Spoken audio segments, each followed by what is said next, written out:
chauds, j'espère que vous allez bien. Merci de me suivre encore et encore et encore sur cette chaîne YouTube que nous adorons, n'est-ce pas? Car nous parlons de tout sans tabou. Et des fois, j'ai des invités surprenants, très surprenants. Autant vous dire que j'ai une invitée qui m'a fait l'honneur de venir. Ok, c'est mon amie. Mais quand bien même, ce n'est pas que mon amie. Mais c'est aussi une femme très sensible. Et souvent, cette partie-là, on l'oublie. Je vous demande d'accueillir...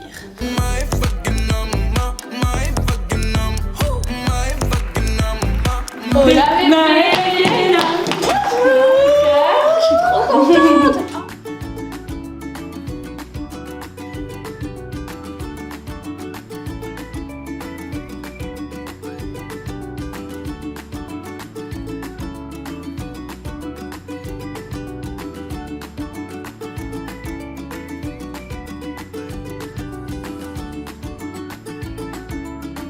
Alors, autant vous dire que vous avez été super nombreux à me demander fais une vidéo, je t'en supplie, avec Maëva.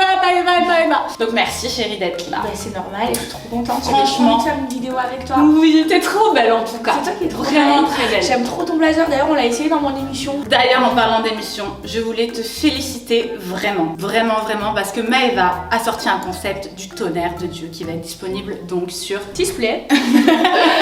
qui va être disponible sur Sixplay. Donc du coup, elle fait un petit peu le dressing de tout le monde, n'est-ce pas? C'est ça ton concept? Personnes connues et c'était trop bien. J'ai d'ailleurs visité le dressing de Laura et c'était trop beau, c'était trop bien. On a trop rigolé, on a passé un trop bon moment. Trop bon moment. D'ailleurs, si c'est sorti d'ici là, je vous mettrai le lien juste ici. D'ailleurs, je vous laisse les réseaux sociaux de Maëva. N'hésitez pas à aller la suivre pour ceux et celles qui ne la suivent pas déjà, ce qui m'étonnerait. 3 millions de bébés. Donc Maëva, c'est un petit peu la personne, comme je disais, sur YouTube, tu es jamais venue toi? Non.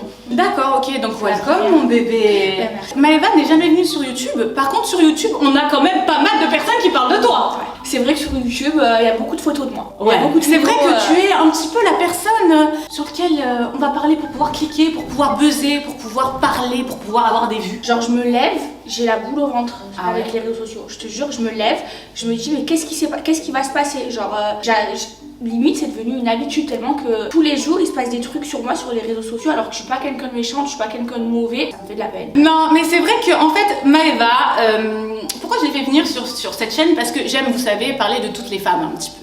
On parle de tout, de préjugés, de tout ça. Et c'est vrai que Maëva c'est une personne qui assume complètement ce qu'elle est, qui assume son physique sulfureux.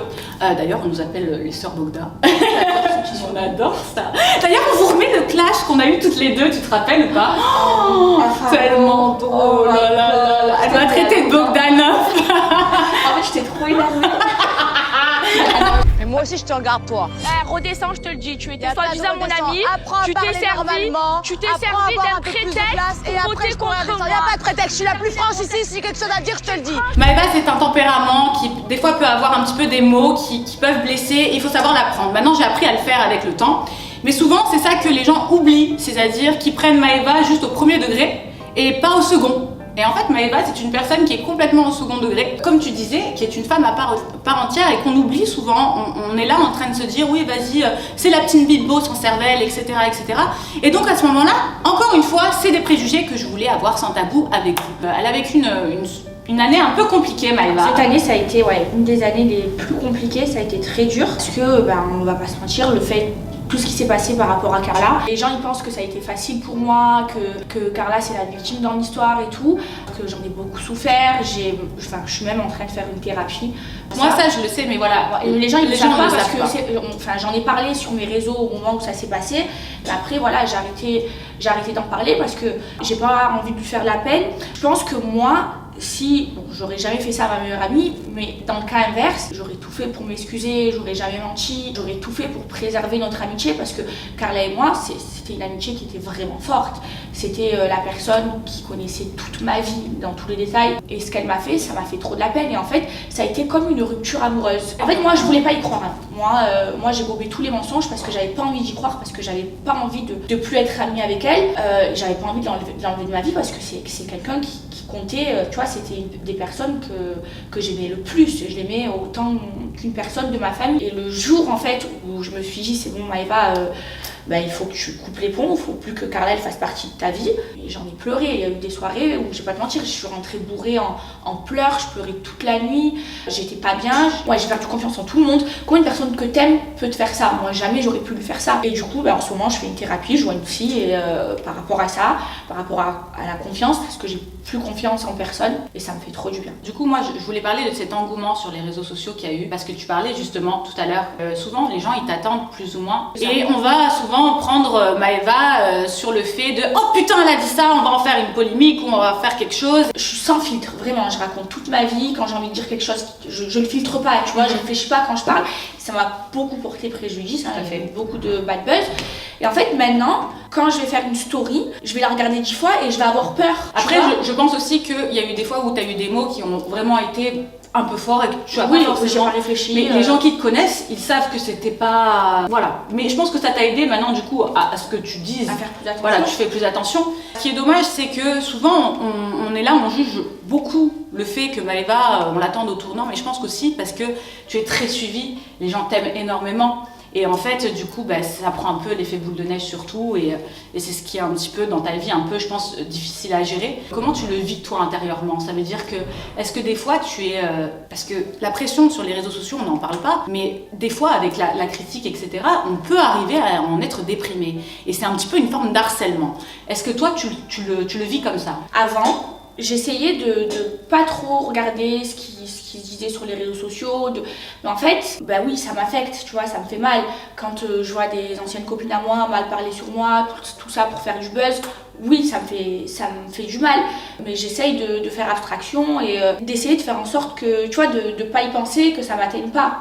Parce que oui, forcément, des fois ça fait mal quand t'es critiqué sur les réseaux sociaux, ça fait mal. On est tous à la même échelle, mais c'est vrai que toi, quand il y a eu une histoire il y a pas longtemps, et ils étaient en train de parler de moi sur TPMP, j'étais en larmes, j'étais au téléphone avec mon avocate, avec ma productrice, et j'étais pas bien. Et maintenant, depuis ça, je fais super attention à ce que je fais. On va dire c'est un peu le revers de la médaille, mais je trouve que des fois les réseaux sociaux sont très durs. J'ai l'impression que les gens ils pensent qu'on n'est pas des êtres humains, qu'on n'a pas de cœur, et en fait ils ont aucun scrupule à nous dire du mal. Parce que sous prétexte qu'on fait plus ou moins de la télé où tu as choisi d'être médiatisé, donc en gros tu es et tu dois être critiqué. Mais allô, on ne fait pas partie des monuments de France en fait. Je ne suis pas la Tour Eiffel, je n'ai pas le musée Montmartre. Donc à un moment donné, toujours donner des avis sur le pourquoi, du comment, de comment elle s'habille, de son orteil, de sa chirurgie des nichons, est-ce que c'est gros, est-ce que ça vous plaît ou pas, ça c'est pareil. Tout ça pour dire que Maëva, je suis très contente qu'elle soit là pour vous faire part un petit peu de tout ça, parce que à la fin c'est des préjugés qu'on peut avoir sur des femmes justement très pomponnettes comme elle, très indépendantes, et souvent on va penser qu'il y a un mec derrière. Vous savez que je suis à fond contre les préjugés, donc c'est pour ça que j'ai voulu vraiment que Maëva soit là. D'ailleurs ma petite chérie, toi en tant que femme, tu te vois comment dans 10 ans? Moi, dans 10 ans, je me vois mariée. Ouais. Avec, donc 10 ans, j'en ai 24, j'en aurai 34. Vous voyez qu'elle sait compter? Ouais, avec 2 enfants, dans une grande villa à Los Angeles. Ah, tu dois à LA? Ouais, dans un Clubman. Ouais. Et en train de monter plein de business, genre être une businesswoman. D'accord.